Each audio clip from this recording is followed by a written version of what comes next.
अब हम शुरू करने जा रहे हैं अध्याय 15 के प्रश्नों को। तो अध्याय 15 में है घन और घनाभ।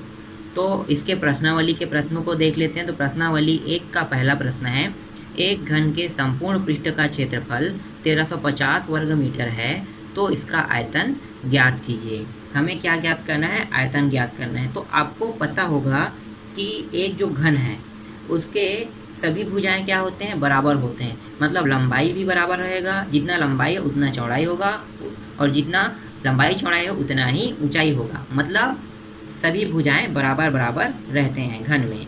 तो घन के संपूर्ण पृष्ठ का क्षेत्रफल क्या है? तो यहाँ पे लिखो, घन का संपूर्ण पृष्ठ का क्षेत्रफल बराबर 6a²। ठीक है, ये पता है ना आपको कि घन का संपूर्ण पृष्ठ का क्षेत्रफल 6a² होता है। अब हमें यहाँ पे मान को रखते जाना है। तो प्रश्न में क्या कहा गया है? एक घन के संपूर्ण पृष्ठ का क्षेत्रफल कितना दिया हुआ है? 1350। तो देखो, ये एक घन का संपूर्ण पृष्ठ का क्षेत्रफल है ये। तो यहीं पे हमें क्या रखना है? इसके जस्ट इसके मान को इसके स्थान पर हम क्या रख रहे हैं? 1350। और ये जो है 6a² का स्क्वायर ही रहेगा। अब इसको आगे और हल कर देते हैं। तो जो ये 6 है वो इस पर आ जाएगा। तो इस पर आएगा तो क्या क्या होके आएगा? तिर्यक गुणा होके। तो इसको लिख लेते हैं, तिर्यक गुणा करने पर। और ये है 1350, 6 इस पर आ गया तो ऊपर में है, तो कहाँ पे आ जाएगा? नीचे में। ठीक है, तो ये हो गया। यहाँ पे बचा क्या? a²। अब इसको भाग दे दो। तो भाग दे के देखो, तो 6 से जा रहा है क्या? तो 6 एकम हमें घटाना तो है, तो 6 से भाग दे के देख लेते हैं। तो 6 एकम, ये हो गया 6 दूनी 12, 2 बार गया, एक हासिल आया वो यहाँ पे आ गया, तो कितना हो गया? 15। 6 दूनी फिर से 12, फिर 3 और 0, 3 बचा शेष, 3 और 0 कितना हो गया? 30 हो गया। और 6 पंचे 30, तो ये हो गया 225। तो जब इसको कटा रहे हैं, 6 से भाग दे रहे हैं, तो आ रहा है 225 बराबर a²। अगर हम a से वर्ग हटा देंगे तो वर्गमूल 225 पे लग जाएगा। तो ये रहा, वर्ग से यहाँ से वर्ग हटा दिए तो ये क्या हो गया? सिर्फ a हो गया। तो वर्गमूल कहाँ पे लग गया? इस वाले पार में। अब यहाँ पे देखो, इसको गुणनखंड करेंगे तो कैसे करेंगे गुणनखंड? तो इसका किसका गुणनखंड होता है? तो इसको निकालने के 2 तरीके हैं। ठीक है, इसमें से हम पहले को बात कर लेते हैं। ऐसा आप करोगे और यहाँ पे लिखोगे 225। देखो ये पीछे में कितना है? 5 है, तो 5 से भाग जा सकता है, तो 5 से कर लेते हैं।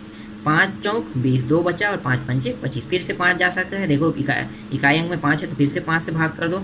5 निया 45 हो गया। अब 5 से जा सकता है क्या? नहीं, लेकिन ये 3 के पहाड़े में आता है, तो 3 के पहाड़े में आता है, 3 बार ये चला गया, फिर 3 एकम। देखो गया। अब देखो इसका जोड़ा जोड़ा बना देते हैं। तो पहले पूरा लिख लेते हैं, 5 गुणित 5 गुणित 3 गुणित 3। इसको वर्गमूल के अंदर रखो और a। अब इसमें जोड़ा जोड़ा बना के इसको निकाल लो। तो इस वाले जोड़े से 5 निकल गया, तो इसमें से सिर्फ 5 बस बचा। इस वाले जोड़े से 3 निकल गया, तो यहाँ पे 3 आ गया, और ये a। ठीक, आगे और हल करो इसको। यहाँ पे साइड पे देख लेते हैं थोड़ा सा। तो ये हो गया 5 तिया 15। ठीक, a का मान कितना आ गया? 15। लेकिन हमें क्या निकालना है? हमें तो आयतन निकालना है। तो यहाँ पे थोड़ा साइड पे और देख लेते हैं। तो a का मान 15 आ गया, और आयतन का सूत्र क्या होता है? तो यहाँ पे लिखो, आयतन बराबर a का 3 घात। तो जो a का मान देखो, a का मान कितना है? 15 आया है। तो यहाँ पे हम क्या करेंगे? 15 का 3 घात। a के मान को कहाँ पे रखेंगे? आयतन के सूत्र में यहाँ पे रख दिए। तो ये हो गया 15 गुणित 15 गुणित 15 बराबर, इन सभी को गुणा कर देंगे। तो गुणा करने में कितना आएगा? तो गुणा कर दो, तो ये आ रहा है टोटल। अब टोटल हम लोग लिख रहे हैं 3375 मीटर, घन मीटर लिखो इसको, घन मीटर। ठीक है, ये ऐसा ही रहेगा, घन मीटर रहेगा। या इसको अंग्रेजी में कैसे लिखते हैं? अंग्रेजी में लिखेंगे तो 3375 m 3 घात। तो इसको इस तरह से भी लिखा जाता है, और इसको इस तरह से भी लिखा जाता है। ये क्या है? ये आंसर है। ठीक, समझ में आया? अब हम देख लेते हैं इसके दूसरे प्रश्न को। प्रश्न क्रमांक 2 है, एक घनाभ का आयतन 1200 घन सेंटीमीटर है, इसकी लंबाई 15 सेंटीमीटर और चौड़ाई 10 सेंटीमीटर है, तो इसकी ऊंचाई ज्ञात कीजिए। तो देखो यहाँ पे आपको साइड पे क्या दिखाई दे रहा है? एक घनाभ दिखाई दे रहा होगा। इस घनाभ में देखो लंबाई कितना है, 15 सेंटीमीटर दिया हुआ है, यहाँ से यहाँ की लंबाई, चौड़ाई कितना दिया हुआ है, 10 सेंटीमीटर दिया हुआ है। तो क्या इसकी ऊंचाई दिया हुआ है? इसकी ऊंचाई नहीं दिया है, यहाँ पे h से दर्शाया गया है। तो हम क्या करेंगे, इस ऊंचाई को ज्ञात करेंगे। तो कैसे ज्ञात करेंगे, घनाभ में ऊंचाई ज्ञात कैसे करेंगे? तो हम यहाँ पे आयतन का सूत्र लगाएंगे तो हम उसकी ऊंचाई को निकाल सकते हैं। तो यहाँ पे जो जो दिया उसको पहले लिख लो। तो दिया है घनाभ का आयतन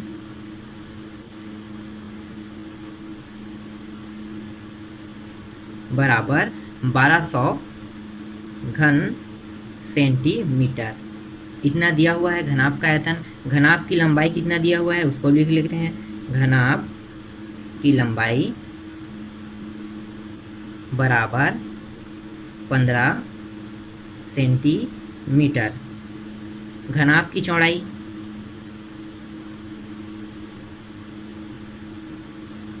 बराबर 10 सेंटीमीटर।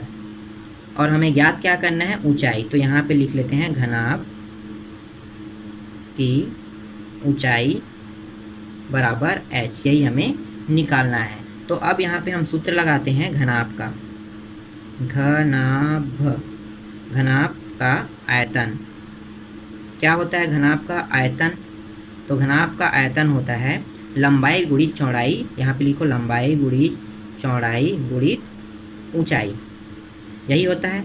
इनके मानों को यहाँ पे रख देते हैं। तो देखो घनाभ का आयतन का मान कितना दिया हुआ है, 1200 घन सेंटीमीटर। तो यहाँ पे आ जाएगा 1200। लंबाई कितना दिया हुआ है, 15। चौड़ाई कितना दिया हुआ है, 10। और ऊंचाई दिया है क्या? नहीं। ऊंचाई का मान कितना है, h। तो इसको h से इस प्रकार से दर्शा लेते हैं। फिर इसको आगे हल करते हैं। तो ये हो गया 1200 बराबर, ये हो गया 110 गुणित 15 करेंगे तो 150 आ गया, और गुणित h। अब यहाँ पे हम तिर्या गुणा करेंगे।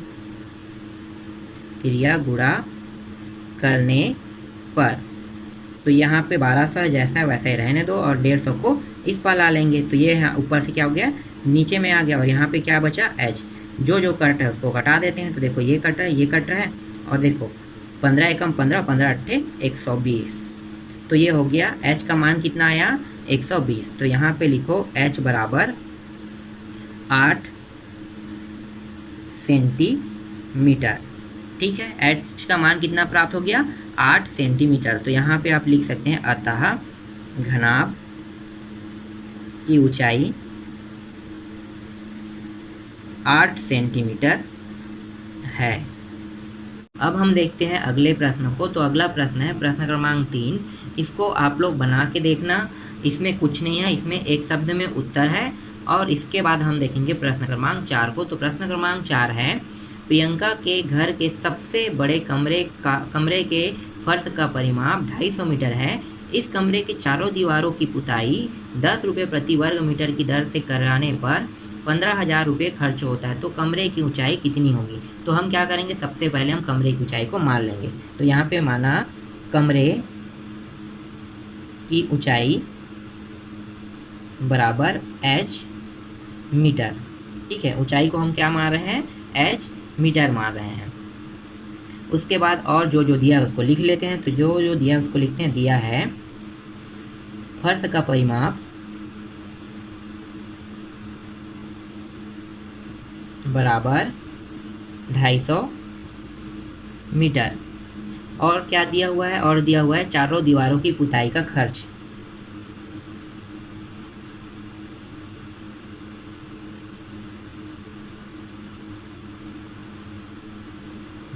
कितना है, 15,000 रुपये। चारों दीवारों की पुताई का खर्च कितना है, 15,000 रुपये। अब हम क्या करेंगे, अब हम यहाँ पे कमरे के जो पार्श्व पृष्ठ का है उसका सूत्र लगाएंगे। पार्श्व पृष्ठ का सूत्र क्यों लगा रहे हैं हम लोग, संपूर्ण पृष्ठ का सूत्र क्यों नहीं लगा रहे हैं? क्योंकि यहाँ पे दिया हुआ है चारों दीवारों की पुताई का खर्च। तो चारों दीवारों की पुताई का खर्च कौन से सूत्र से निकलता है? तो भाई कभी भी हम मान लगाएंगे जब चारों दीवारों का जिक्र होगा तो वहाँ पे सिर्फ पार्श्व पृष्ठ का ही सूत्र लगेगा। तो उसको या तो पार्श्व पृष्ठ का सूत्र लिखो या फिर कमरे के चारों दीवारों का क्षेत्रफल लिखो। तो हम यहाँ पे लिखेंगे कमरे के चारों दीवारों का क्षेत्रफल। चारों दीवारों का क्षेत्रफल बराबर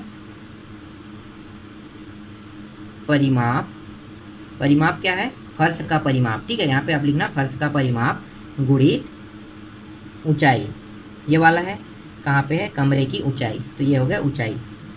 यहाँ पे इनके मानों को रख दो, तो परिमाप का मान कितना है 250 है और ऊंचाई h।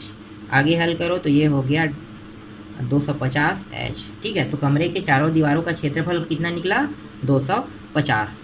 अब हम आते हैं प्रश्न में क्या कहा गया है, एक और टॉपिक देख लेते हैं। तो कमरे के चारों दीवारों की पुताई प्रति, ठीक है, प्रति जो वर्ग मीटर है उसके हिसाब से 10 रुपये लगता है। तो यहाँ पे लिखो 1 वर्ग, ठीक है, 1 वर्ग मीटर दीवारों की पुताई का खर्च कितना है 10 रुपये है। तो अगर मैं 250 h को कर दूं तो ये हो गया, अगर 250 h जो वर्ग मीटर है, ठीक है, ये भी वर्ग मीटर है, तो इसके साथ क्या करेंगे, दीवारों की पुताई का खर्च कितना होगा, तो इसके साथ हम गुणा कर देंगे 250 h गुणित 10 को, ठीक, समझ में आ रहा है। 1 वर्ग मीटर के साथ गुणा कर रहे हैं 10 का, तो 10 ही आ रहा है। तो अगर ये 250 वर्ग मीटर होगा तो गुणा किसके साथ करेंगे, 250 के साथ 10 का गुणा करेंगे, तो कितना निकल जाएगा, तो यहाँ पे हमें प्राप्त होगा 2500 ऊंचाई प्राप्त होगा, इतना मान हमें प्राप्त होगा। अब हम क्या करेंगे, अब हम यहाँ पे संपूर्ण पृष्ठ के जो क्षेत्रफल होते हैं, या फिर ये कह सकते हो संपूर्ण पृष्ठ नहीं, यहाँ पे वही जो हम जो सूत्र निकाले हैं उसी की तुलना करेंगे। तो कमरे के चारों दीवारों का क्षेत्रफल फिर से लिखो, तो कमरे के चारों दीवारों का क्षेत्रफल, ठीक है, क्षेत्रफल का खर्च कितना है 15,000, ठीक है, ये आ गया 15,000। तो कमरे के चारों दीवारों का क्षेत्रफल कितना निकला है, ये देखो, ये भी रुपया में है, तो 2500 h बराबर 15,000 इतना, ठीक है, 15,000 ये आ गया और ये इतना आ गया। अब हम क्या करेंगे, जो 2500 उसको उस पार ले जाएंगे, तो क्या लिखेंगे, तिर्यक गुणा करने पर, तिर्यक गुणा कर दो, तो यहाँ पे क्या बचेगा h और 2500 उस पार गया, तो ये हो गया 15,000 बटे 2500। यहाँ पे देखो कट गया 0 0, 25 के पारे में ये कट जाएगा, कट रहा है तो काट दो, 25 से कम, 25 दूनी 50 और 25 छक्के 150, तो ये हो गया 25 छक्के 150, इतना मीटर, ठीक है, 6 मीटर इसकी ऊंचाई आए, और यही क्या इसका आंसर है, और यही हमें निकालना था। इसके बाद बाकी प्रश्नों को हम अगले पार्ट में देखेंगे।